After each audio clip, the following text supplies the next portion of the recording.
What's up, guys? My name's Captain Dave, and welcome back to the Captain's Quarters, the video in which I go through and answer all of your questions and comments from last time's video. And oh my, was last time's video a long time ago. I came on here all prepared to do this, all fired up, ready to make another video finally. And thought to myself, I'm not going to spend the start talking about why I haven't making videos. I do that every single time, and quite frankly, you know the reasons, and it's quite boring. And then I went to look at the comment sections from last time's video to prepare myself to answer your questions, and realised the last video I did was in July, which is embarrassing. It's really embarrassing. I knew I hadn't made videos in some time, but that's awful. That's just laziness on my behalf. I mean, all the same reasons are still there. I am still busy, but no busier than I've ever been my entire life. So that's not an excuse for not making videos. That is entirely on me, and that's entirely on my laziness. But since how the last video I made was that long ago, I feel you need to know the real truth. I said there's reasons behind it, and I've sort of been very vague about it, but screw it! I'll really quickly just say the reasons why now, and then we can get on with the comments, because you've waited since July for me to answer them. So, but in the last video I made, I quickly referenced I had things going on in my life, blah blah blah blah blah, why I couldn't make videos, and just so you know, because nobody likes a cliffhanger, most of those are pretty much resolved now. Things are much better in the land of the captain. Still pretty busy, but not too busy where I can't fit in videos every now and then. Life's still a bit of a jumble, but hey ho.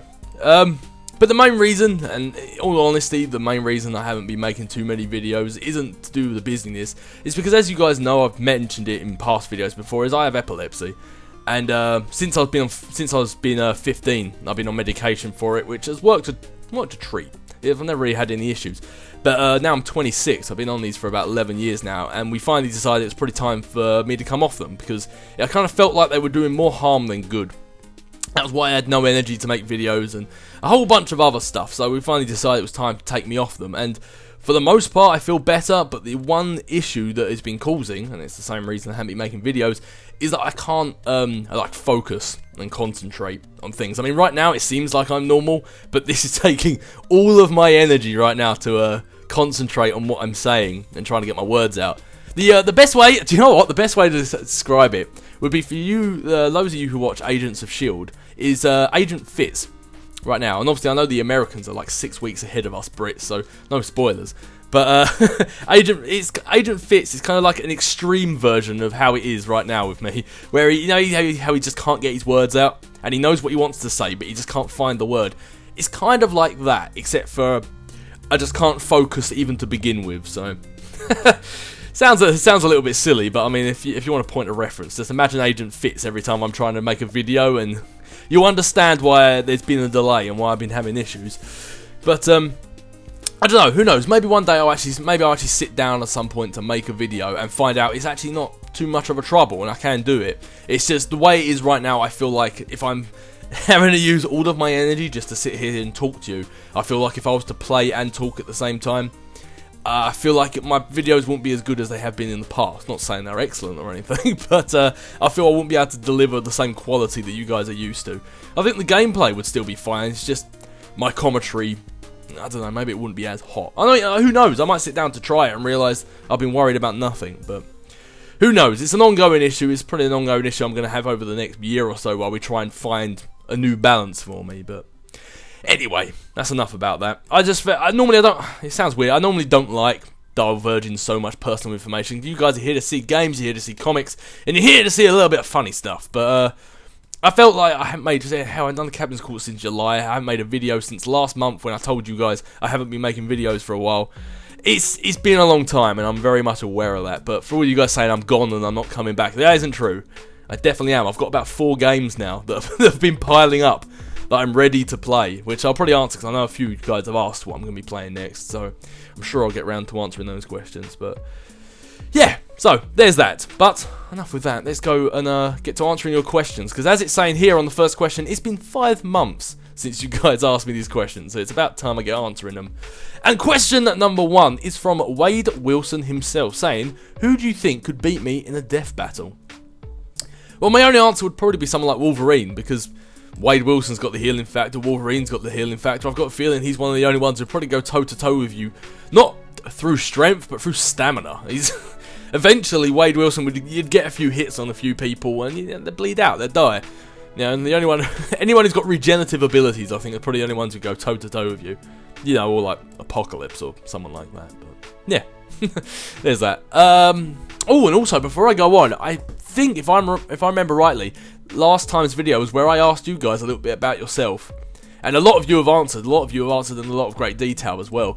But which I appreciate. It's been really interesting seeing. It's weird, yeah. You get this idea in your head of like the sort of people that are watching your videos, and it's weird to see and interesting to see such a wide variety of old people, young people, some people who are unemployed, some people have really professional jobs. It's really fascinating to see that. So I thank you guys for replying to all that. It was really interesting to see, and it's good to know you guys a little bit better.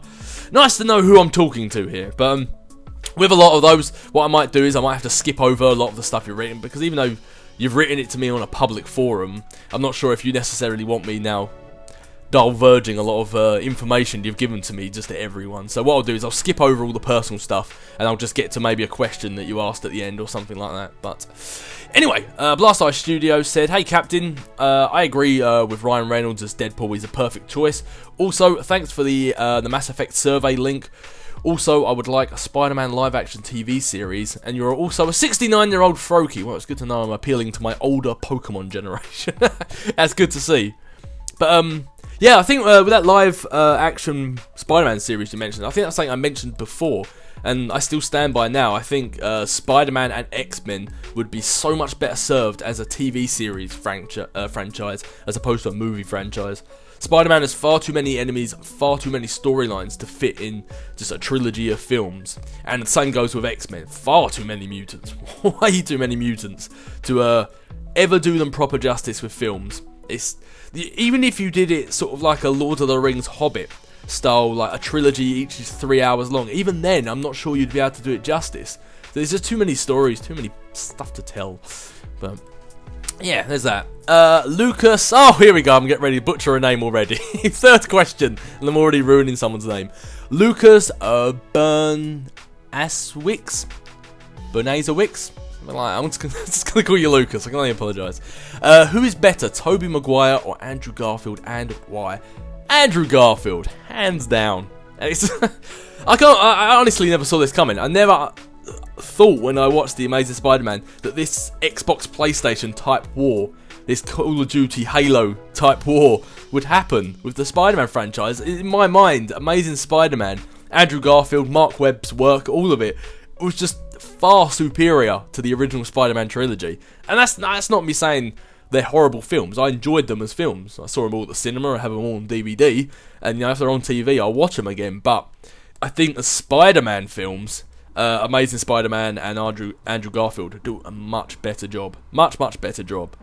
Tobey Maguire, he was good for the films he was in. I mean, I think he did an alright job, barring the emo scene in Spider-Man 3. But I think, and a few of his girly screams he did when he got hit by the Green Goblin. But for the most part, I think he did a good job. But they were good films. They just weren't good Spider-Man films. They were good superhero films, but they weren't good Spider-Man films. And I don't know. I used to watch the cartoons as a kid. I've played the games. I've read the comics for God knows how many years. And for me, I watch Amazing Spider-Man and I watch Andrew Garfield act as Spider-Man, and he just, I don't know. He feels more like Spider-Man to me. He just does. I mean, yeah, he's got a bit of a Shia LaBeouf Transformers muttering going on. If you don't know what I'm talking about, watch the Honest trailer for Spider-Man. It will make you laugh and ruin the film for you at the same time. But no, it's Andrew Garfield. It's just the whole look, the way he acts, the way the film, I think, in a sense as well, I think it's the way the film's done. I mean, Tobey Maguire probably would have looked a lot better as Spider-Man had he been in Amazing Spider-Man, so who knows, but I think it depends on your own opinion, really. I mean, if the first ever version of Spider-Man you saw was the Spider-Man trilogy, then you're gonna love Tobey Maguire. But that's like people like me and some others knew of Spider-Man and read Spider-Man stuff before the Spider-Man trilogy came out. Then you saw those, thought they were okay, maybe had a few grievances with it, and then you see Amazing Spider-Man and think, okay, this is what we were after. But hey, it's down to personal preference, isn't it, really? Some people probably read Spider-Man before the Spider-Man trilogy and still prefer Tobey Maguire, so it depends what you're looking for in a film, but I personally love Andrew Garfield. I'm not saying he's the best Spider-Man there could ever be, but I think he's the best we have right now. I can't think of an actor who could do it better than Andrew Garfield could at the moment, to be honest. I think he's done such a great role, and the fact that he does all of the athletic gymnastic stuff gymnastic, is that the word? Gymnastics, maybe that's the word I was looking for. But seeing how he does all that stuff himself, like I've seen, I'm assuming there's a few scenes that he doesn't, and barring CGI and stuff like that as well. But from everything I've seen in like the extra features and stuff like that, he does nearly all the stunts and all the scenes himself, because he did, I think it was gymnastics as a child. I think he did gymnastics, all the skateboarding scenes and stuff. That's all him. That's not a stunt double. So I think that's even better. The thing is, athletically, he fits the role perfectly. So, but that's just my opinion. However, before Andrew Garfield was Spider-Man, I did think that Josh Keaton would have done quite a good job.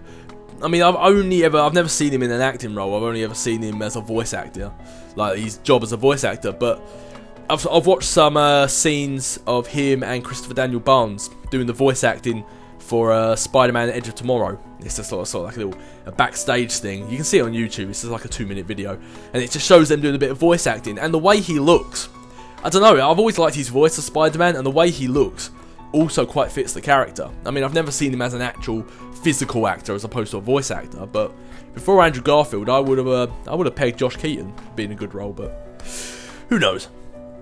Callum Atkins said, will you play Spider-Man Web of Shadows after Lego Marvel? Oh, if I had a penny for every time I had that question. I will actually be honest with you, about a month or two ago, I tried playing Web of Shadows again. I've said it, every year I try and play Web of Shadows and see if my opinion's changed. And I think I got half hour into it and was just so frustrated I stopped playing again. I'm sorry, I know a lot of you guys love this game. And as I say, everyone's got different opinions, but I can't stand it. The story, from what I've seen from the trailers and from what I've seen of, like, I've searched for walkthroughs on YouTube just to see how it progresses, to see if it does get better, and it does. I mean, the story looks fantastic, but the gameplay I really don't enjoy. Like how it feels, the controls, I just don't like any of it. And the voice acting is just abysmal. And I know a lot of people said they could look past it, but I just can't. It's so bad. It's like that opening cutscene starts off so fantastic with Spider-Man walking along, a big war raging around him. It looks awesome. I mean, I was psyched when I first sat down to play it. And then he opens his mouth and... oh, I've seen better school plays. I really have. So bad. But, yeah, I'd love to say, I'd love to sit down there and just try and, grin and bear it and try and just play it for you guys. But I honestly can't see me getting through the game. And if I did, I think I'd end up just bad-mouthing it and ripping into it the whole time, which obviously you guys don't want to see because you like the game. So, in short... no, I will not be playing Web of Shadows after Lego Marvel. Every year I give it a try, but every year I just can't stand the game. So, sorry about that. Selena Ravenmoon said... oh, you're one of the people who answered my question. And get down to the question. You said, my all-time favourite character is Dr. Doom, and I was wondering, what is your opinion on him, and what was your favourite incarnation of the character? Dr. Doom is one of those ones that I've only really met, well, not personally met, but I've only really read of him in the Fantastic Four. I don't know if he has his own comic arc on his own, like his own series going. He probably does, but I've only ever met him in Fantastic Four, and because Fantastic Four has sometimes quite a few different issues running at different times, he suddenly, in my reading experience, just jumped to being a good guy, and I wasn't sure when exactly it happened, because I read one Fantastic Four and I think he killed the Thing or something like that, or nearly killed the Thing, and like scarred Reed Richards. I mean, I've got the book behind me, so I could just reread it, and then like 20, 30 issues later, something like that, he's part of the Future Foundation, and obviously there's a series of the Fantastic Four I've missed where this has happened, but it kind of shocked me. I was just like, hold up, when did Doom become almost like a good guy? It's baffled me a little bit, but anyway, other than that, I don't really know all that much about Doom, other than my readings of Fantastic Four, I've never read just on Doom, so other than the Fantastic Four films, which a lot of people hate, but it's a guilty pleasure of mine. I love those. I love the first film. Second film sucked, but the first film, I really did enjoy it. Everyone hates it, but I don't know. Has a soft spot in my heart, I guess. But I don't know. I think he's good as one of these just all-round bad guys. At least he was, I suppose, before he even made the good turn. But he's one of those ones where he's not too complicated, and he's not too, is he good, is he bad? You see Doctor Doom, and you're just like, he's a bad guy. He's up until recently, he was just, you looked at him and you thought, bad guy. You know he's a bad guy. He's got a metal face, or a metal mask at least. He has Doom in his name. I mean, how many good guys start their name with Doctor, and how many bad guys start their name with Doctor? I think the evil side is winning with the Doctors. Just putting it out there. But as I say, favourite incarnation, I couldn't really say. I haven't seen too many versions of Doctor Doom to be able to really answer that question. So sorry about that. Jason Lapel. You did answer my question. But obviously, as I said, I'm not going to go through and read out everyone's single answers because I don't want to give. I don't want to sit here and just give too much information about you guys away to everyone on the interweb. So, if you are interested, you can go read it. And you didn't really have a question, although I did say if you wanted to give anyone a shout out, I'd read it out. So, and your suggestion was CNC Camon 1. Cayman 1, something like that. As I say, it's all in the comments, so you guys can go read it. But yeah, Candyman Chewy 13. Every time I have to reread that, you gave me a lot of information about yourself, and as I say, I don't want to go in a divulge too much about it. So if anyone wants to go give it a read, they can. Your question was though, you asked, what made you get into Spider-Man so much? You can tell us your favourite, but why? Your favourite what? See, this is the problem with me waiting like 7 months or something like that to make a video. I've completely forgotten what questions I asked. But what got me into Spider-Man so much? I don't really know, to be honest with you. It was back when I first started reading comics. What had happened was I'd sat down and watched all of Spider-Man, the 90s Spider-Man cartoon, back to back as an adult, which I would say is embarrassing, but I loved it, so I don't care. And then I watched all of the X-Men 90s cartoon back to back, and then I really wanted to get into reading more. I really wanted to see more, so that's how I got into reading comics at quite a late age, if I'm being honest. And I loved Spider-Man, I loved X-Men, so I think I started reading. I think it was Spider-Man I started reading first. It must have been Spider-Man I started reading first, and it was just, I don't know, I was just hooked instantly. It's one of the things that I remember Stan Lee saying that made Spider-Man so popular. Was he was the first superhero that they had created that was actually relatable. Before that, it was the Fantastic Four, Voyagers off into space. You had Iron Man, a millionaire with great intellect who created this suit. The Hulk, exposed to gamma radiation, and he's a scientist. And don't get me wrong, Peter Parker's incredibly smart, but he was a 15-year-old boy who was picked on at school. He was a lot more relatable to teenagers than any other superhero they say at the time. So I think that's one of the reasons why he made it so popular. And I think at the age I started reading comics, I think it was late teens, early 20s, I think, that his point in life was extremely relatable to me. I think when I started reading, I believe he was still working at the Bugle. And it was shortly after that you then went into teaching. I mean, he was living an adult life at that point, which obviously appealed to me a hell of a lot.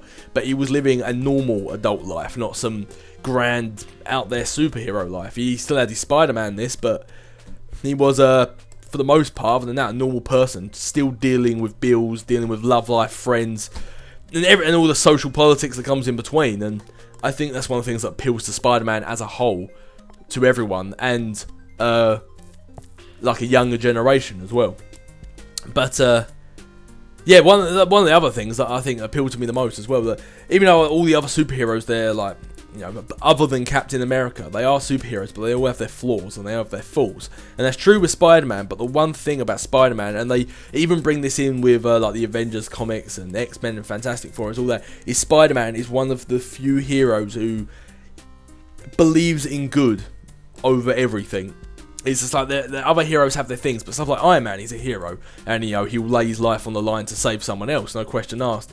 But when it comes down to when it comes down to it, he still believes that maybe sometimes the ends justify the means. Example, Civil War, where he felt he was doing the right thing and he felt he was doing a good thing, but he felt that maybe arresting people now would be better for the greater good. Whereas Spider-Man, no such thing crosses his mind. Like, if he has to die just to save one person, he will do that. And yeah, for the greater good, that's maybe not the right thing, but for Spider-Man, that's not an option. He saves everybody or he dies. There is no, I'll let these 3 die so those 1,000 can live. He will be like, no, I'm saving those 3 and those 1,000. And he'll sacrifice himself instead. And that's just like an example. But it's one of those things that has always been true. It doesn't matter whether he's single series, if he's in the Avengers, X-Men, Spider-Man, Fantastic Four even. That's one thing that's always reigned true for all of it, is he's still, after all these years, has such a heavy conscience for everyone. And it's like the smallest death, whereas some people might after a while get used to it or get over it, the smallest thing or the smallest problem still hits him really hard. And I just thought, I don't know, it appealed to me a lot, because a lot of people say they have role models in life, like, oh, I want to be like Beyonce, or I want to be like Barack Obama, or I don't know, Gandhi, something, I don't know. A lot of people say stuff like that, but there's never been anyone in real life that, I don't know, I really felt like I could look up to. And even though he's a fictional character, I feel if I was going to aspire to be like anything, not shooting webs out of my hand or anything like that, sticking to walls. I'm scared of heights, damn it. But but I felt Spider-Man as a person, not as a superhero, as a person was a role model. And that's the way I saw it. And so obviously 500, 600, 700 issues of Spider-Man to read was something that very much appealed to me. Made a lot of my evenings fly past. Tell us what your favourite. You tell us that's your favourite, but why? I'm assuming you're talking about Spider-Man then. So if so, there we go. Your favourite is Doctor Strange, due to, that he's basically has granted powers due to that he never wanted them in the first place. He symbolises in real life that the best gifts are ones you don't ask for. Well, that's very true. Very true. Jason Lapel, if that's how I'm saying your name, also said if you were interested in voice acting, I'd recommend finding an older book you like and do an audio book as a demo. That is a smart idea. Oh yeah, man, see, this is the problem. I've been waiting so long to make these videos. Completely forgot what you guys asked me in the first place. AJ Singh said, what is your favourite Lego game? Have you seen Transformers Age of Extinction? And have you seen Godzilla 2014? I enjoyed them both. Favourite Lego game, I've only... the only game I've ever played all the way through out of Lego is Lego Marvel Superheroes.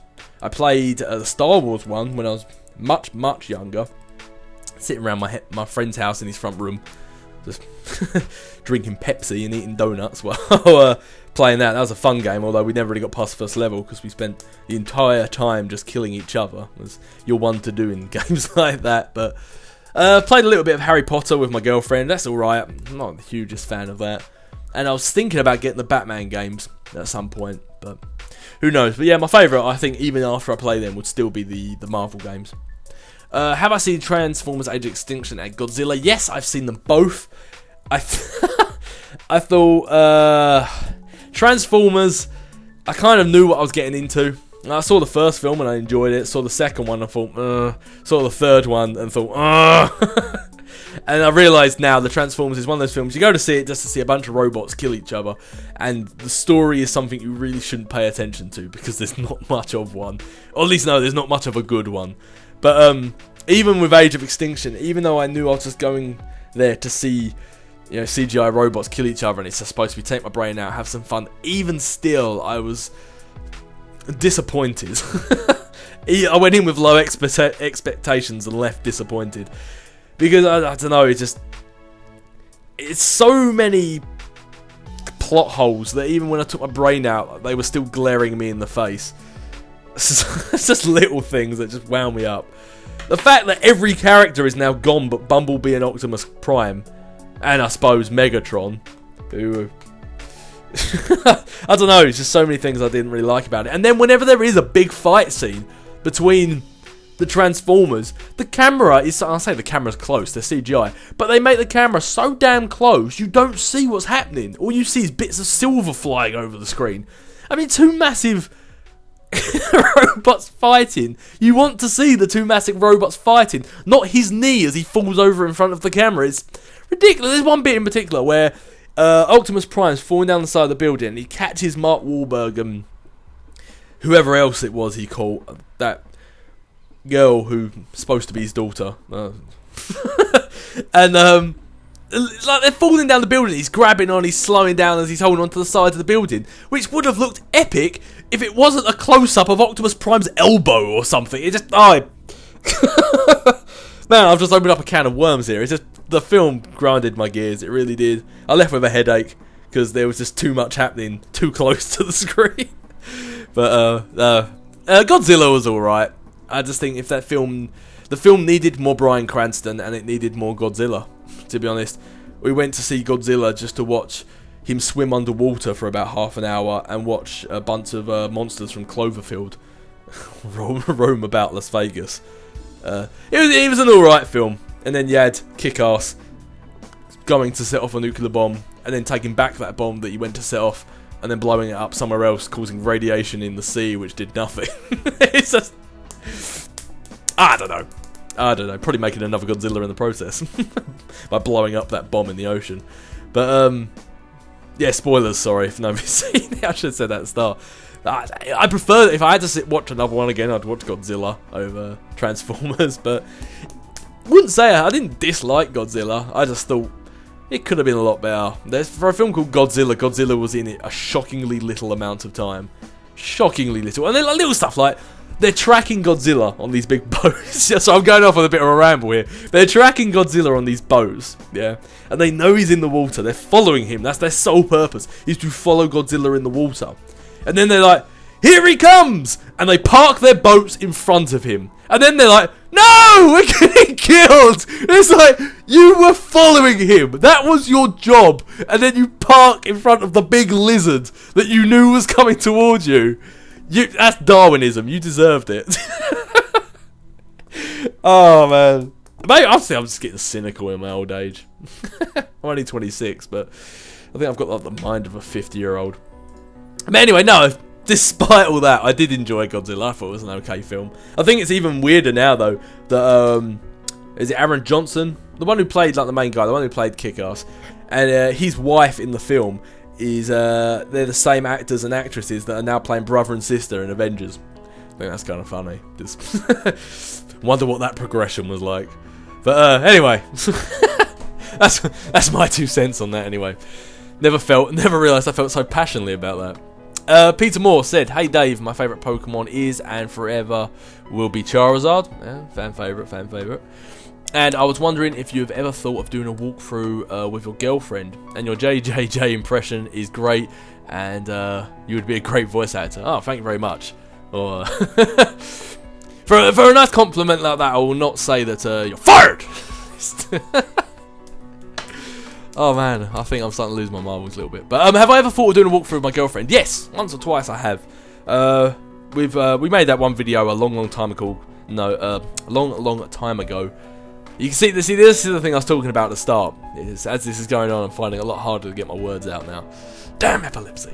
But if you ever, yeah, I made that video a long time ago called Date Night, where we played Little Big Planet, and I sort of made a montage, putting the best clips together, and that was fun. I have thought about it quite a few times actually, about different things. Like I thought about doing it with Lego.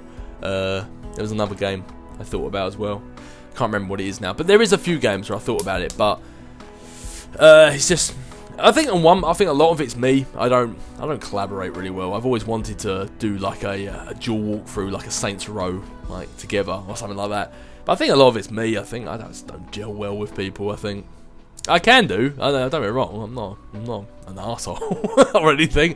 I just think I'm a perfectionist. You can tell when I make my videos. Obviously, I like to plan everything out. You can see just by how intricate my whole Mass Effect thingy was. I did everything, and I'm like that. And I think for the span of a walkthrough, I wouldn't gel with someone. After a while, I'd get frustrated, and not because they're doing anything wrong, just because I'm a perfectionist. But yeah, and at the same time, it's like, you know, my girlfriend, you know, I'm constantly talking to her about YouTube, and you know, I ask her opinions on stuff like that, and she's seen a few of my videos, I think. But yeah, I don't think she'd necessarily be interested in doing a whole video, and I'm a bit of a perfectionist, and I kind of like to do things on my lonesome, I do believe. But Xavier Golden said, will you please do free roam in Lego Marvel? I'm stuck on so many parts, and it helped me if you walk through them. See, that's showing how long ago it was I did this. This was before I even started my free roam in Lego Marvel. Was the last time I made one of these. Well, there you go, Xavier. I hope I did some of the parts you were stuck on. I know I never completed doing the free roam, but then I did say at the start I probably wouldn't complete doing everything.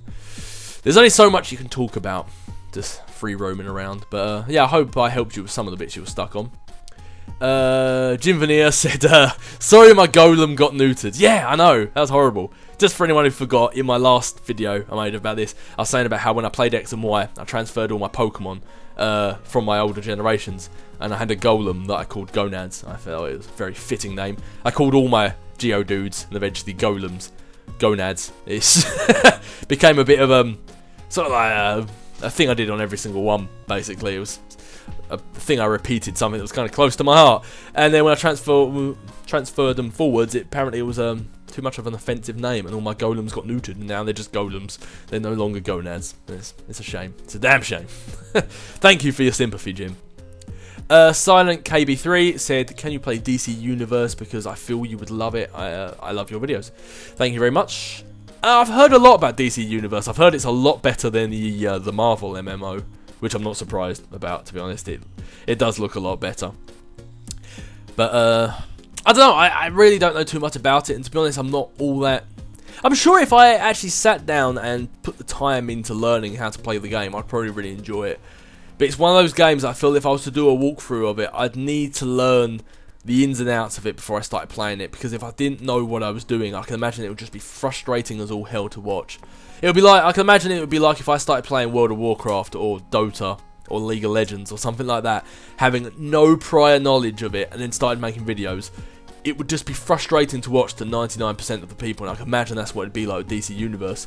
And I feel like if I was to get to the point where I'd have to start making videos, I'd have to play a lot of DC Universe. I mean, there's other games I want to play and other walkthroughs I want to do, so I don't feel like I have the time to throw myself into a big game like that. Having said that, though, it's very hypocritical of me, because I have been playing a hell of a lot of Skyrim recently. So much Skyrim. It's any free moments I've had, I've been playing it, and I've been loving every second of it. I'm playing the Khajiit, and it's fantastic. The thing is, as you know from Mass Effect, when I play games like that, I like to do absolutely everything. So 20-30 hours in, and I have only just passed the Greybeards, like when you first meet them after slaying the first dragon. And I have no interest in progressing the main story as of yet, because I have so many side quests and so much stuff to do, and I'm just loving hopping on my horse Klaus and roaming around, just doing stuff. It's so much fun. The amount of hours I spend just sitting in the water looking at the scenery is fantastic. But no, I've been playing a lot of that recently. Liam John Wynn, is that how you say it? Said, hey Captain Dave, loving your videos. My questions are these. Okay, I'll go through them one at a time. What are the not normal characters you would love to see in Ultimate Alliance 3? Straight off the bat, Cyclops. I've been playing X-Men Legends, which pertains to your next question. I mean, I played X-Men Legends 1 recently, and I started playing X-Men Legends 2, but I actually got a little bored, which I did not expect, because I played X-Men Legends 1 so I could play X-Men Legends 2, and then a bit of the way through X-Men Legends 2, I don't know, I felt very disappointed. It wasn't the game I thought it was going to be. But anyway, enough about that. Cyclops, definitely someone I would like to see in Ultimate Alliance 3. But I don't know, it's just games like that, they always put in characters that are sometimes so obscure, and I'm just like, I think to myself, there are other characters that are far more popular that aren't in this game that people would love to see, and they don't put them in. It's just weird. It's like, I just thought, like in Ultimate Alliance 1 they had Blade, yet they didn't have Cyclops. I just thought that was weird. Let's face it, the leader of the X-Men, Cyclops, I mean, hell, that's why I have that t-shirt, Cyclops was right. He's actually fast becoming one of my favourite characters in the whole of the Marvel Universe. Him, Iceman, Spider-Man, The Thing, people like that. But yeah, I just don't see why they leave out such a big character and then put in someone who, yeah, there's a lot of Blade fans out there, but let's face it, when there's a Marvel event, a Marvel crossover, they're more likely to involve the X-Men and involve Cyclops than they are to involve Blade. I mean, hell, I don't think I can't really recall one event where Blade's even joined in a massive crossover event. So, hell, I can't even think of a time where Blade's even entered any other comic other than, I think I saw him in Spider-Man once. But he was definitely in the 90s, a cartoon of Spider-Man. But it's stuff like that, I just don't get why they have people like that in it. Ghost Rider as well. I mean, I know he's a big character and he's got a huge fan base, but he never really crosses over with the other characters too much. I think he did in Civil War, one of the side events, not in the main arc, like one of the front line or something like that.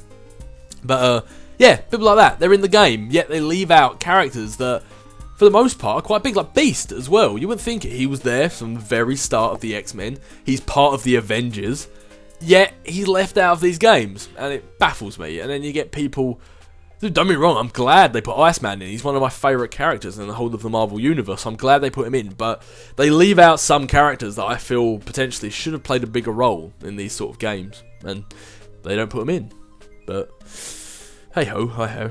But I do understand also from a gameplay point of view maybe why. I see why Storm, Iceman, Gambit, people like that get put in games, and obviously I'm only talking about Ultimate Alliance 2 when I say Gambit, but I see why people like Storm and Iceman get in the games where Cyclops and Beast don't, and it's because from a gameplay point of view they can do more. And obviously when someone who can manipulate and create ice, you can create a lot more attacks and defensive blocks and stuff with a character like that than you can with Cyclops, who just makes beams come out of his eyes. Now, he's a great character, but you can do more with someone who can control weather and can control ice. So I see from a gameplay point of view why they're in more games, but as a character you love, like in X-Men Legends, there's a lot of characters like Iceman, Storm, stuff like that, but I found myself playing Cyclops a lot, mainly because he wasn't in other games, but I just enjoy playing him as a character, and I don't know, stuff like that.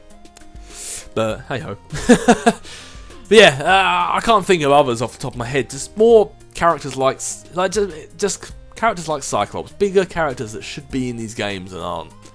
But anyway, and maybe some newer characters, because like they always put in a lot of the old ones, the big ones, the ones that all people are going to get nostalgic for. But let's face it, the Marvel Universe is changing. There's new characters. There's characters that now are now quite old, but they're still new in comparison to who's been put in games. Like Falcon. I mean, I'm not up to date with my comics right now. I'm really not. But from what I've heard, he's the new Captain America. And it's like, well, he should be in a new game. I think they should update it. They should be putting the new characters in. Like, if they put Cyclops in the game, he should be the Cyclops he is now. Or at least where I last read to, where he's leading, like, this resistance, this revolution. It should be that Cyclops. And it shouldn't be, the old-fashioned Cyclops. I think they should update it. They should keep on track with the Marvel Universe. But that's just my thoughts. Would you do X-Men Legends or X-Men Legends 2 on PC with mod characters in it? If I did X-Men Legends or X-Men Legends 2, it would be actually on the original Xbox, because that's where I have the games for. I even went out and bought an original Xbox for £5. Would you believe? £5 I got myself an original Xbox. I spent a long time trying to try to figure out how to record off the original Xbox. Had to buy a few cables, and unfortunately, this is something that grinds my gears. Unfortunately, both the Xbox, the European Xboxes and the American Xboxes, all were built with HD, the capability for HD. However, it wasn't actually allowed because there weren't at the time TVs that were HD. And then when they came out, when they were produced, you can plug in a HD cable and the HD will flow out. If you look for an X-Men Legends walkthrough online, there's one guy who has it in pristine, crisp HD quality. Unfortunately, the European Xboxes, that still doesn't happen. You plug in the HD cables, and I researched it online. They have the HD capability, but you can only see the game in HD if you mod your Xbox, if you chip your Xbox, which I think is just absolutely ridiculous. What's the point in making them being able to produce HD but blocking it. It's just silliness. It's just silliness is what it is. So if I ever did an X-Men Legends or X-Men Legends 2 walkthrough, it would be on the original Xbox. But unfortunately, the quality, it would be still rendered and uploaded in HD, but the actual original quality wouldn't be. I think it'd be 480 or something like that, maybe. But it's, I mean, it's an old game, so that's still, it doesn't look too bad. It's just, it's not as crisp as you would like. It's just, it still looks okay though. I've got it to the best I think I would ever get it look. I made it fit almost widescreen as well, so there's just slight little black lines at the edge, but nothing too major. But no, that is X-Men Legends, and I'm not sure about X-Men Legends 2 because I still haven't really played through that game properly. But X-Men Legends 1, I really did enjoy, and there probably will be a walkthrough of that one day. But also, will you do Cold Heart DLC as a walkthrough? Yeah, a lot of people have asked me that. It was obviously Cold Heart DLC, for anyone who doesn't know, is the DLC for Batman Arkham Origins. And I remember saying at the time that I probably will. I might go back and do it one day, I'm not sure. But at the time, I'd played Arkham Asylum, Arkham City, and then Arkham Origins back to back. Bear in mind, I play the game myself and then do the walkthrough. So in total, I've played the trilogy twice, so that's 6 times I've played a Batman game, and I was a little burnt out on the series. So maybe one day in the future, maybe I'll play Cold Heart DLC just before I play Arkham Knight. Maybe, but as I say, I don't have a next-gen console, and I can't see myself affording one anytime soon. So that might not be for a while, but I might do. I don't know. Who knows what the future brings? Mission Unstoppable 1, you answered my question, gave me a little personal info about yourself, so thank you very much. It was very interesting to read. As I say, I won't read out the personal stuff, just if you have a question.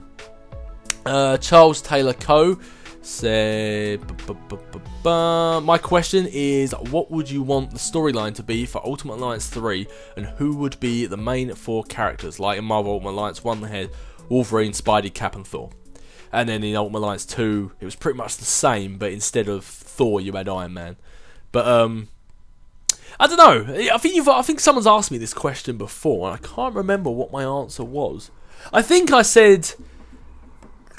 wanted it to be. Oh, I remember. I wanted it to be original story, like Ultimate Alliance 1. I liked how it was a brand new story, and they could make the game a lot bigger because there was just limitless. They brought everyone together, and it was one huge good versus evil battle.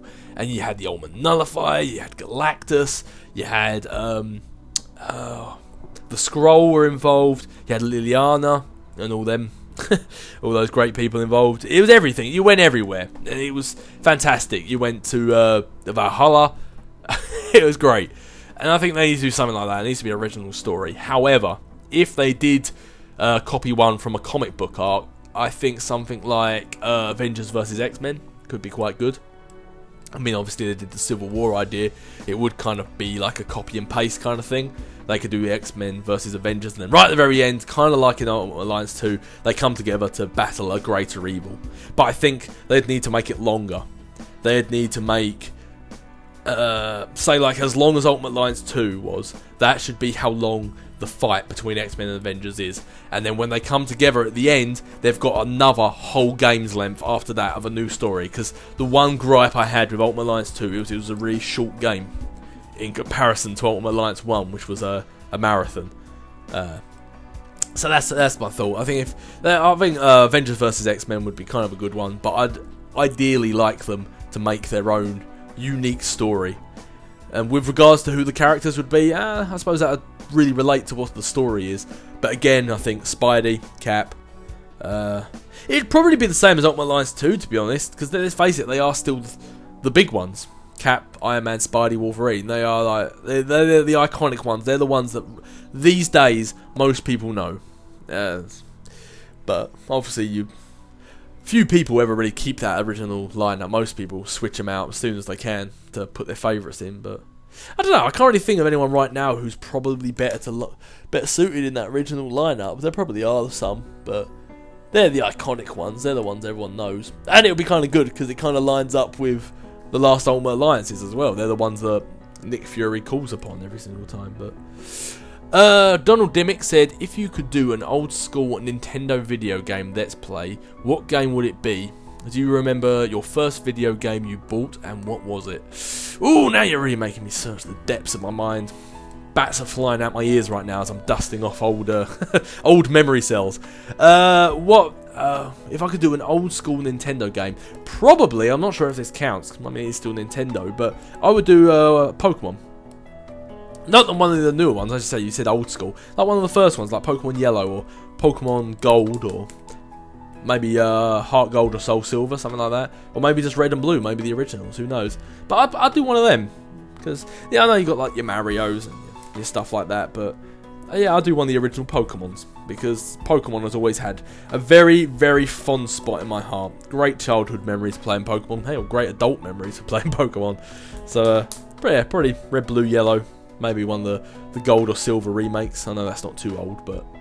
And do I remember the first video game I ever bought? Can't remember... The first game I ever played on a console I had in my house wasn't actually a console. It was an old Amstrad, and it was back when the floppy disks were actually floppy, and you didn't have a desktop. You just had a black screen with a blinking light, and you had to do C semicolon forwards arrow, and then you had to type in the name of the game, and then you just had this pixelated top-down game where you'd move over a sword, and then a bit of text would come up and say, "This sword gave you AIDS." I don't know. It wasn't obviously exactly what it said, but it was a game like that. And then after that, I can't remember what order it is. My memory's shot from when I was a kid for the most part. But I had a few consoles, but I remember getting a Master System. And built into the Master System, without having to put a cartridge in the top, you had Alex the Kid built into the actual system. That game's fantastic. I've downloaded it on my PS3. Actually, Alex the Kid. See, that was when games were hard. It was like a 2D... It wasn't exactly a scroll. It was a scroller, but it first started off with you going down. And I'm doing the hand actions, but obviously you can't see that. And then you'd go across and stuff like that. But when you died, you had about 2 or 3 lives. And then you'd die, you'd flash a little... The ghost would fly up, and then you'd appear back in the same place. When you died, you went back to the very start of the game. You could have been on the last boss of the last level, and if you died, you started all the way back at the very start of the game. It was brutal. So brutal, but such a fun game. I can still see the little tune playing in my head and everything. But yeah, there's a bunch of games like that. But the first game, the first one that really stands out in my mind was when my parents bought a PlayStation 1. And we were all very excited. And I've got 3 brothers and sisters. And they said, you know, each person can have 10 minutes each on it. And I remember being really conniving, even back then. And I said, you guys can all go, I'll go last. And they were shocked. They were like, David doesn't want to play games. And of course, it was because even though I was a little kid, I was quite conniving. And I realised that if we only got 10 minutes each, I'll let them 3 go first. Because then once they've had a go, they won't be interested in playing anymore. And then when I get to the very end, they won't want to play. So I'll have more than 10 minutes, I'll have hours. And that's exactly what happened. But no, we got a PlayStation, the original PlayStation, and with it came Rayman, like the original Rayman, which was a very fun game. That game is fantastic. I did enjoy that. It's very family friendly as well. And then after that, we jumped up to Worms Armageddon.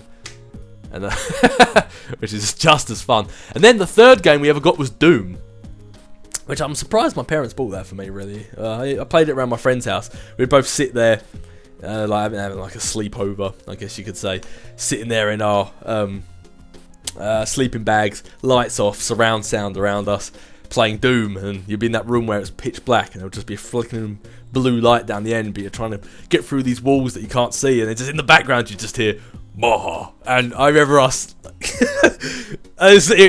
we were old enough not to let out a girly scream, but we did. It scared the hell out of us. I mean, you're looking back and play that game now, and visually it's not scary, but what was scary is the fact that you're in a room, you can't see anything, and you just hear that noise, and you know there's something in there with you. Oh, to this day, still a great memory. But yeah, after that, it's a bit of a blur. But yeah, Rayman, Worms Armageddon, and Doom. They were the first ones I remember having on when we bought a PlayStation. But before that, Alex the Kid, stuff like that. It was definitely fantastic games. I think I had a Ren and Stimpy game once on what was the handheld?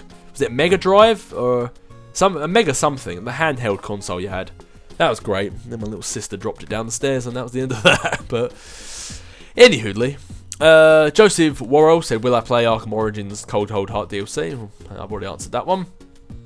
Alexander, you answered a lot of my questions about like about what you do, who you are, and stuff like that. The channel you asked me to mention was a channel you created called Alex the Gamer, in which you are doing your own walkthrough of Arkham City, and also been doing some GTA 5 videos on both the PS3 and Xbox 360. And your question was, what do you think of Arkham Knight based on the info, gameplay, and the trailer? Honestly, even at this point, even though you asked me that 5 months ago, at this point I still know very little. I saw that one trailer, and I don't know if anything new's come out. I saw that one trailer, and I think visually it looks beautiful. I think the little things like the rain, I thought looked really good. I know it's something small, but I thought that was really good. Visually, I think it's a great game. I like how the Batmobile was in it now. I think that's going to make traversing throughout the city a lot quicker, which was something that became a bit mundane and boring after a while. Just grapple glide. It got a bit boring, but no, I think the car and the destructible scenery, like the fact like the bollards and stuff, it would have wound me up if you drove along in the Batmobile and then you just hit like a letterbox and then suddenly you just stopped dead in your tracks. That would have wound me up. But I like how in the trailer you see him just like smash through concrete barricades and stuff, and I think that's good. It's definitely gonna, I think, spice up the game a bit, added, because that was something that I think was the one downfall with City and then Origins. It was getting a bit mundane. It was getting bigger and bigger, but it was nothing new that really gripped you. So I think, from what I've seen, it looks like it's going to be good. But as I say, I haven't really looked too much into it, unless it's something I'm extremely excited about, like Mass Effect or a new Pokemon game or something like that. I never really search for information, because I want it all to be brand new when I play the game. Because sometimes trailers can give away too much, especially in films these days. Ben Bloom CDX said, my favourite must have been Mass Effect 2 or Marvel Ultimate Alliance 2 or Marvel Ultimate Alliance 1. Yeah, I think if I had to pick a favourite walkthrough of mine, it's the Mass Effect series. Everything just went right. I think it's like as right as it could have went. I know it had a few issues, but for the most part, I think the whole Mass Effect series I did just that's where I hang my cap on. I think I liked that. Ethan Brown said, "Hey Cap, which X-Men movie would you say is the best, excluding Days of Future Past?" No, that was going to be my pick. The first video game I got into was the original Lego Star Wars. Pardon me. Also, if you met Steve Rogers randomly in the street or something, use your imagination, what would you say? I don't know. I pretty wouldn't say anything, in fairness. I wouldn't want to bug him. I'd probably just walk past and be like, "You alright, Cap? You alright, Steve? How you doing?" Probably wouldn't say too much to him. Let him go about his day, I guess. Let him do what he's doing, buying his Captain America groceries, who knows. But which is my favourite X-Men movie, not including Days of Future Past? Might be First Class. I'd say it's either First Class or maybe X-Men 2. I kind of liked X-Men 2. Out of the 3 X-Men films, being obviously X-Men 1, 2 and 3, X-Men 2 I'd say is my favourite out of them. But yeah, it's probably either First Class or X-Men 2. But out of all of them would be Days of Future Past. Hands down. Very easy. Dr. Bat 10 said, "Hi Captain Dan. Hi Captain, I'm a fan of yours and have been for a while. I changed my YouTube name. So anyway, love your channel. Thanks for everything." And also you told me a little bit of information that I asked. Dan McCarthy said, answered a few of my questions and then said, "Where from the UK are you from? Because your accent is amazing, a lot better than mine. I'm a Brummie." Brummie. I'm not sure if I've ever mentioned it before. I think I've just tried to give a vague location because I haven't really wanted to mention where I'm from. But what the hell? I'm from Essex. Which, if for anyone who doesn't know their geography too well, which is understandable if you live anywhere else in the world, is just northeast of London. So yeah, southeast of Essex. Back down here, we're not cold enough to get snow, but we're not hot enough to get sun. There's a lot of wind and a lot of rain. Also, Dan asked, "What did you say you wanted the most from your upcoming Mass Effect game on the survey you did? Was it story, exploration, or combat?" Definitely story. Story and then probably exploration. I know exploration is something they are hugely developing in the new Mass Effect. I've seen some concept art on N7 Day, which is a day they celebrate Mass Effect. For anyone who doesn't know, they did sort of like a live stream Q&A with Mike Gamble and a few other developers and creators and stuff, and they showed a lot of concept art for the new Mass Effect game, and they said a lot of it is exploration heavy, kind of back like Mass Effect 1 was. Instead of just scanning a planet or something like that, you actually go down and you explore that planet. And I think that with a new next gen style Frostbite engine is just going to be so good. I just can't wait. I want it to be out now, but I want them to take their time, take as long as they need to make this game fantastic, because I know I'm going to play it 1,000 times. But yeah, no, number one though was story. Because let's face it, Mass Effect 1, the combat of that wasn't fantastic. It wasn't the best. Kind of felt like in a sense you didn't have a spine. You were just stuck in the T position with your gun out, and you kind of just had to. I'm doing the actions again, so you can't see, but you kind of just. It felt like you were holding a big camera and you had to look wherever that was looking. You couldn't turn and roll, and you couldn't really jump and dodge. But the story and the exploration was fantastic, and that far outweighed the combat, and it was great. If you're going to only have one, I'd rather have the story and then the exploration. But out of the three, if I could only pick one, it'd be the story. The story has to be good. It just has to. The Cynical Bronies official YouTube page says, "Hello Dave, what are your thoughts on figure-based gaming, and will you cover Disney Infinity Marvel superheroes?" If you mean, I'm not quite sure what you mean by figure-based gaming. If you mean stuff like Skylanders, where you have to buy the figures to then have the characters in the game, I think it's a very good idea. I think it's, for money-making purposes, it's a very good idea. I'm surprised more people aren't moaning about it, in fairness. I mean, let's face it, you release a game with release day DLC and everyone loses their marbles. "Oh, why isn't this put in the game? You're just trying to milk more money off us. We just paid 50 quid for this, blah, blah, blah, blah, blah."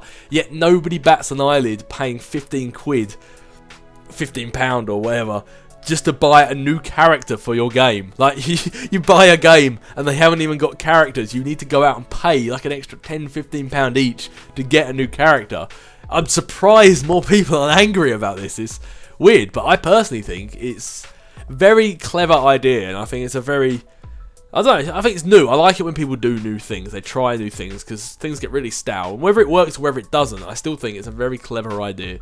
And even if they were free, even if they cost like 50p, I still think it's a very good idea. I personally am not interested in it, but I think it's a clever concept and a fresh idea on gaming. But and will I ever cover Disney Infinity Marvel superheroes? No. I can safely say I won't. I don't really have much of an interest in doing that. RJB Music said, "Hey Captain Dave, will you be doing a Walking Dead Season 2 walkthrough or a 400 Days walkthrough?" Yes, I will. Normally I try and be quite cryptic about what my walkthroughs are going to be, because I like them to be a surprise, but I've been gone so long, I think you guys deserve answers. And Walking Dead is my next walkthrough. It'll be 400 Days, and then it'll be Season 2. That's my next walkthrough. Because whereas before I did my original walkthrough of Walking Dead, I did it on the PC. I'm no longer doing it on PC, I'm now doing it on Xbox, because I don't have the recording equipment, and it's just, the file sizes are huge, and it's just much easier for me to just record off Xbox like I normally do. So what I did is I had to rebuy, obviously, Walking Dead 1, because for me to do 400 Days in Season 2, I wanted my choices to carry over, so it means I had to replay through Season 1 again. And I'm, at this point, just starting the last episode of Season 1 of The Walking Dead. So as soon as I finished playing that, I can then play 400 Days and Season 2, and then that way then I can start doing the walkthrough. But I got up to that point, and then Christmas rolled around, and then I started playing Skyrim, and everything's just started going downhill a little bit. But no, 400 Days, that's my next walkthrough, along with Season 2 of The Walking Dead. Also, maybe X-Men Legends. As I said, I really wanted to do a walkthrough of that, and I played through it, but then I found myself getting kind of bored as I started playing X-Men Legends 2.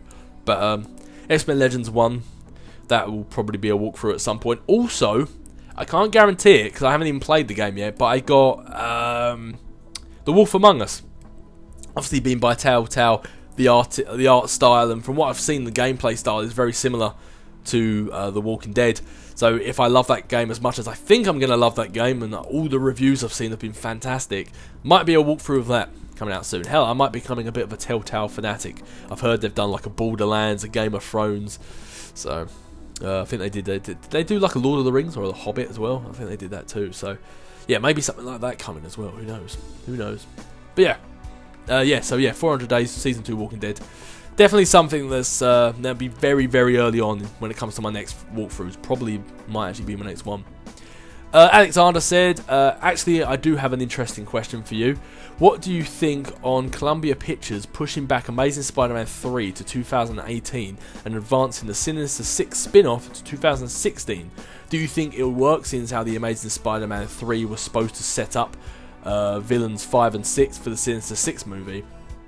And spoiler alert for anyone who hasn't seen Amazing Spider-Man 2 yet, what about the fight with Rhino? Will that start off the Sinister Six movie?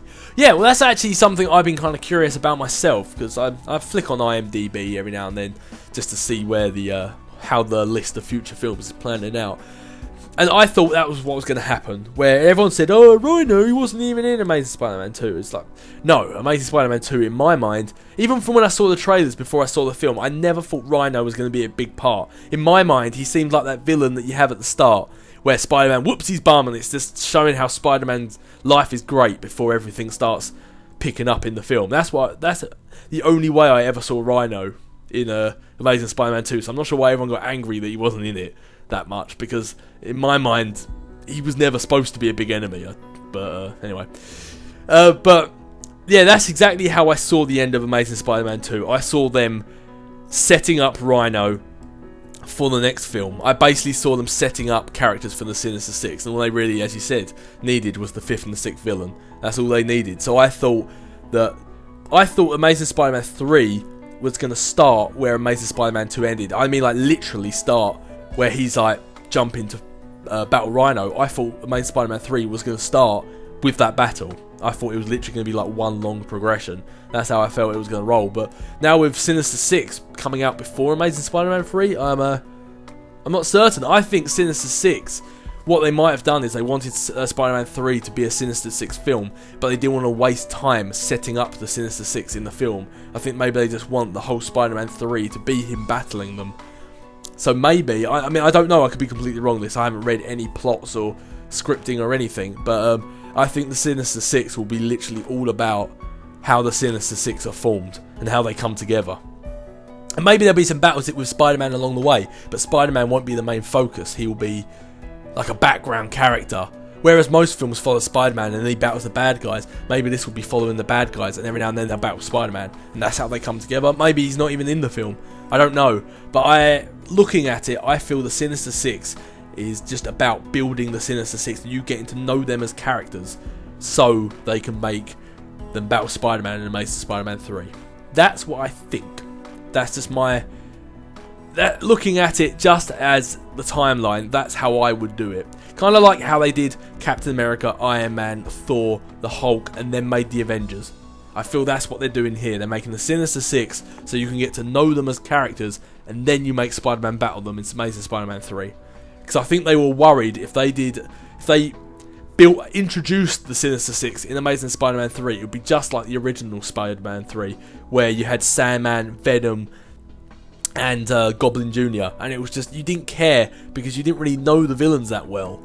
And they weren't well done. I think by giving them their own film, you can build them up as 6 bad guys, have a plan, and then boom, right at the start of Amazing Spider-Man 3, have a good like 2-hour long film of them battling it out and them ruining his life. And I just think that'd be much better that way, personally. But if that's how they're doing it, I'll be very happy. But I mean, I trust Mark Webb. I think he's doing a great job with Amazing Spider-Man, and I have full confidence in him going into these films.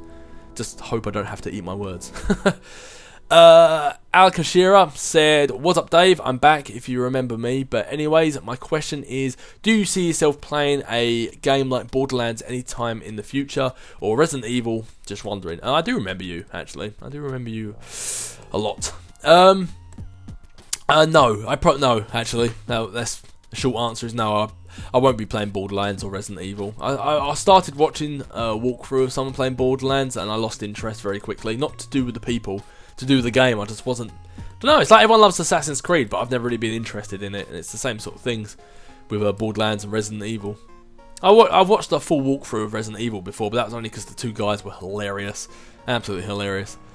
Josh Jenks said, Dave, you should really go online and try and search for the leaked footage of the Deadpool. It's everything you want from a Deadpool movie. I think I have seen that now. Is it the one where Ryan Reynolds is doing the voice? Because if so, yeah, that was awesome. Josh also asked, and Dave, have you paid any attention to Comic-Con? If so, what was your favourite announcement? Plus, are you going to Guardians of the Galaxy? I'm seeing it this week. Man, this was a long time ago. Not only did I see Guardians of the Galaxy, I've watched it twice over Christmas as well. But yeah, fantastic film. Loved Guardians. I know everyone says that, but man, that film was fantastic. Such a good film. And I think the fact that a lot of normal people, whereas whether you like superheroes or not, you know about Spider-Man, you know about Captain America and Superman and Batman, you know about them. But nobody, unless you were a fan of the comics, knew about Guardians of the Galaxy. And I think that's one of the reasons why so many people loved it, was because it shocked them by how good it was. They weren't expecting a good film, and I think it shocked them by how good it was. And also, did I pay any attention to the Comic-Con announcement? No, I didn't really pay.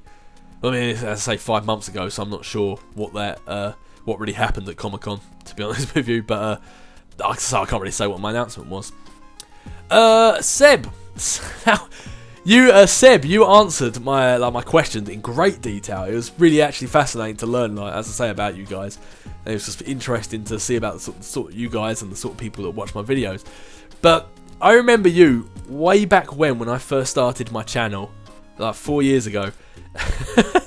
I remember, I think we were having a conversation about something. I can't remember what it was. I think you were talking about, like you said, about you playing the violin. And I think you were just talking about that. And I remember at the time being, oh yeah, you're 14. Bloody blah. 4 years passed, and for some reason in my head, I still had you pegged as 14. So when I read that and you said, oh, I'm 18, it blew my mind for some reason. Even though it's been 4 years, for some reason I hadn't clocked that you had also aged 4 years. It sounds so stupid, but for some reason it didn't cross my mind. And then when I read you're 18, it threw me for a loop. For some reason I still imagined you as 14 years old. It was just kind of weird. Is one of the reasons why I asked this question, I guess, because now I know who my audience is. But yeah, thank you very much. You answered my question in great detail. So as I say, it's really good to get to know, who you guys are, what you like about my videos, what sort of things you like in general. It's interesting to find out. But yeah, so thank you very much for answering that question. Jack Corzens said, thanks for answering my question. Do you like the look of Infamous Second Son? Love your vids. Have been a subscriber since your first vid. Thank you very much. I played one of the Infamous one. I think it was a bit of Infamous 2 I played once. But other than that, I know nothing about the series. I've got a feeling it's a game I'd actually very much enjoy. I probably would really enjoy the game from what I've played of it. But unfortunately, I know nothing about Second Son, so sorry about that. Crimson Flyer said, hey Cap, do you ever plan to live stream or Twitch or something like that? Yes! I have thought about that for years. I've always wanted to do a live streaming thing. But at first I couldn't figure it out. I couldn't work out how to do it. It was me and technology. It's a love-hate relationship. I love it and it hates me. But it's something I planned in the future. It's I don't know. One day I think. I mean, obviously not making excuses for myself. I need to get my head sorted. I need to get this epilepsy thing worked out. And then I think one day, once I actually get a rhythm, once I get back in my stride, yeah, maybe one day, maybe I will.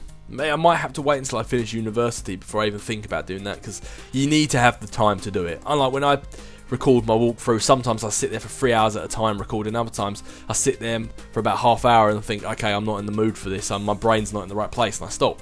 Obviously, if you're live streaming, you don't have that. You start and you keep going until you're done. You can't just do 15 minutes and sort of just waste everyone's time. You need to do it a couple of hours. You need to put on a show. You need to be entertaining. So down the line, yeah, I'm really interested in live streaming. I think it'll be a lot of fun, especially to interact with you live and not have to obviously do it this way where I answer your questions 4 or 5 months later. But it'll be nice to actually interact with you guys live, and anytime I miss stuff, actually have you tell me right then and there, so I don't frustrate you all. No, it's something I definitely plan on in the future. Neil Milling said, I don't I didn't know you played Pokemon. So cool, by the way. Have you ever done a walkthrough of Pokemon? No, I haven't. But as I said, it's something I'd love to do, but I play it for fun. I don't play it for, you know, being the best of the best. So I'd never do a walkthrough of it. I mean, I know I said like earlier, if I ever did a, like a, what do I call it? Like an old walkthrough, it'd like to be Pokemon, but that's just like dreaming. I'd never actually do one. I play it more for fun, not for seriousness. Neil Ming said, just thought, Dave, have you ever heard or played any games called Dragon Ball Z? I love Dragon Ball Z and would love seeing you play that. Then all I would need, I love seeing you play that. Then all I would need is your channel. Yeah, I've heard a lot of Dragon Ball Z. I've seen little bits of the cartoon, but I have no interest in playing. So sorry about that, mate.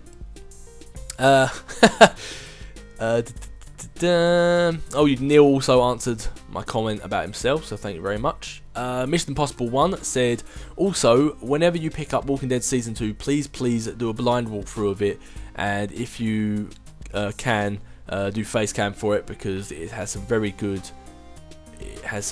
scenes. Love your vids. If I did a walkthrough of Walking Dead, I know a lot of you have asked me to do a blind walkthrough, but when I say I don't want to do a blind walkthrough, all I can do is refer you to my X-Men Destinies walkthrough of when I did the Shadow Matter, because that was blind, and I feel, even though it's got a lot of views, I feel that's one of my worst walkthroughs I've ever done, because my gameplay wasn't that great, because I was trying to focus on talking, and then my talking wasn't that great because I was too busy trying to focus on the game.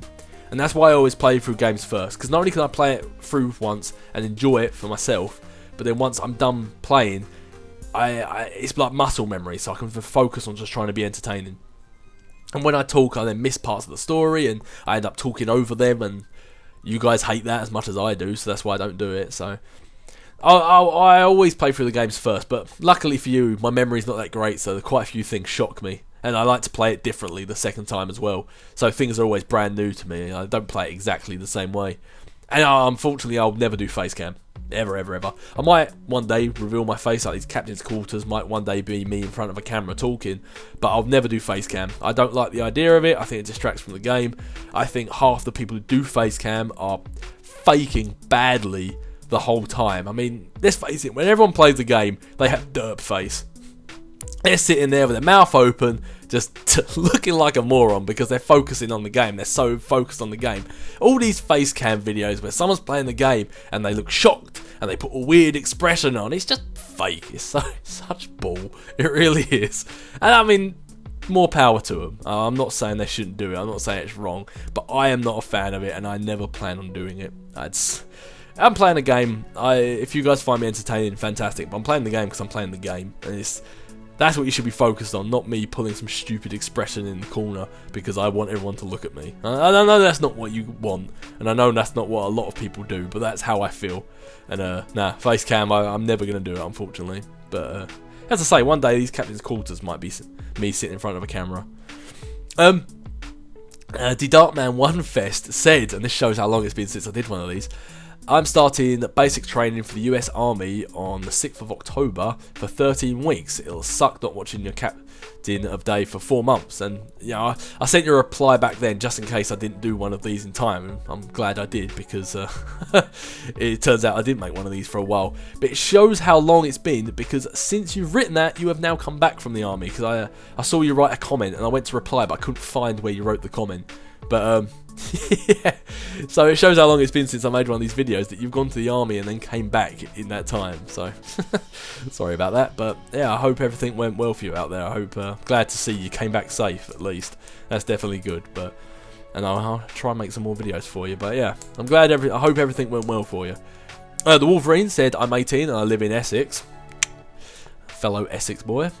Been watching your videos since Amazing Spider-Man 2. I love the videos. Keep up the good work because they always cheer me up when I've had a bad day at college. Well, I'm glad they do that. Oh, you live in Essex, you go to college. We might even go to the same college. Who knows? Wouldn't that be weird? Mike Lee said, try the Infamous games. As I said previously, I probably will one day. They seem like pretty decent games. Ben Bloom CDX said, can you play Portal and Portal 2? Funnily enough, about 2 years ago, I completed an entire Portal 2 walkthrough. I sounded scared when I said that then. No. Can you... I actually completed an entire Portal 2 walkthrough, but because I did that also blind, and there's puzzles and you got to try and figure stuff out, it was hands down the worst thing I think I'd ever created. It was awful. It was so bad, and I never even uploaded one episode of it. I edited, must have been about 20, 30 episodes, and I watched them, and they were just awful. They were so bad, because it would be like half hour to an hour of me just wandering around going, trying to figure out where to go. The gameplay was bad and my commentary was bad. It was awful.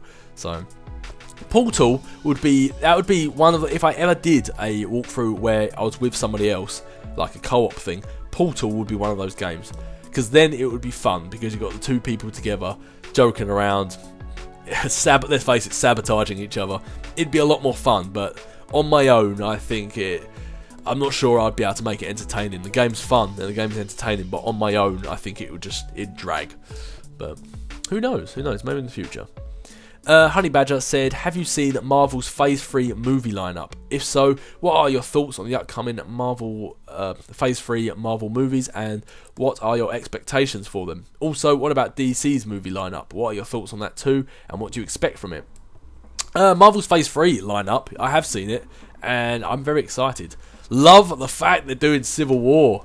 I was hoping it was going to get its own film. I was hoping one of the Avengers films was going to be Civil War. But apparently what they're doing is it's Captain America 3 is going to be Civil War. But it's not going to be the Civil War that we know, where it was Iron Man versus Cap and superheroes on each side. Apparently it's going to be not exactly the same, but more similar to their original idea, which was before they did the superheroes versus superheroes, they were originally going to do superheroes versus S.H.I.E.L.D. And they said they'd done a story to that similar recently, so that's why the Civil War we know became superhero versus superhero. But apparently what they're trying to do is basically all the actions that have happened recently, like with S.H.I.E.L.D. breaking down in Captain America 2, and then you've got Age of Ultron coming up for Avengers 2. All this sort of stuff happening, all these events have basically made this big question of, should we be trusting the world's safety with superheroes? And apparently that's what Captain America 3 is going to be like. It's going to be this whole, well, should the world trust superheroes? And it's going to be a bit of a civil war in that sense, not necessarily superheroes versus superheroes. And I think obviously Captain America is a good superhero to spearfront that, seeing how he is about the American way of life and, you know, just the people in general. And I think obviously that's a good way of doing it. I would have loved to have seen a big superhero versus superhero Avengers film, but I think the way they're doing it's pretty good. But yeah, other than that, the rest of the Phase 3 lineup, very excited. You got Guardians 2, Black Panther, of course the two-part Avengers 3 film with the Infinity. Was it the Infinity Gauntlet or the Infinity Wars? I can't remember which one it was. But no, I'm very excited. I can't wait. I think it's a great time to be a Marvel fan. This is just a fantastic time to be a Marvel fan. And what do I think about DC's lineup? I don't know about their lineup. I don't know what they've got in the works. I know of a few things. I know of obviously about Batman vs Superman. And I know about the Suicide Squad, which has got a weird lineup of actors. Will Smith, Jared Leto, or however you say his name. I can't remember the actress's name. She played the wife in Wolf of Wall Street. She's playing Harley Quinn. I mean, a weird selection of actors. But Will Smith is playing Deadshot. It's a weird selection of actors. I didn't think that I'd see them in that sort of role. But no, that's what I really know about DC's lineup, to be honest with you. But no, it does. It looks good. I mean, I'll probably go see it in the cinema, but as I say, I'm definitely more of a Marvel person. I know definitely more about that. But Thomas Jackson said, my favourite walkthrough is Ultimate Spider-Man because it's the first game I've ever played and I love the comic books. By the way, check out Nick Fury, Agent of S.H.I.E.L.D. It's a really good comic book. Funny you say that, because I literally just the other day, as part of my graphic novel series, got Nick Fury, Agents of S.H.I.E.L.D. It just arrived just like last month, so it's really weird you say that. I'll have to give it a read. But yeah, Ultimate Spider-Man, that was a good game. Thomas Jackson answered my question as well about information about you guys. And the last one was, you said you were watching X-Men and you Falcon punched something and you got so scared in the middle of the night you dropped your phone and broke it. I Falcon punched your phone through the screen, but you got a new one. So yeah, sorry about that. I think I know the exact bit you're talking about. The bit where I jumped off the edge of the screen, Falcon punched, and then just plummeted down to my death. That's a very embarrassing moment for me, but everyone found it hilarious, so I suppose there's your silver lining. But yeah, sorry about the phone, man. Didn't mean to Falcon punch it through the screen. But anyway, with that done and dusted, that is all the questions answered from last time's video. We have gone on for quite a long time, wow, about an hour and 20 minutes now, so I'm going to wrap this one up. I really hope I don't take this long to do the next one, and I really hope I get some videos out soon. As I say, I've got a lot of things I've got to get sorted, but hopefully it will be soon. I know I've been saying that for a very long time, but hopefully it will be. I really want to make more videos again. I really miss having that bug to make the videos again, so hopefully it will be soon. But anyway, as I say, this one's been on for a long time, so hopefully it won't be too long till I do another one of these. And as always, my name has been Captain Dave. This has been the Captain's Quarters, and I will catch you guys later.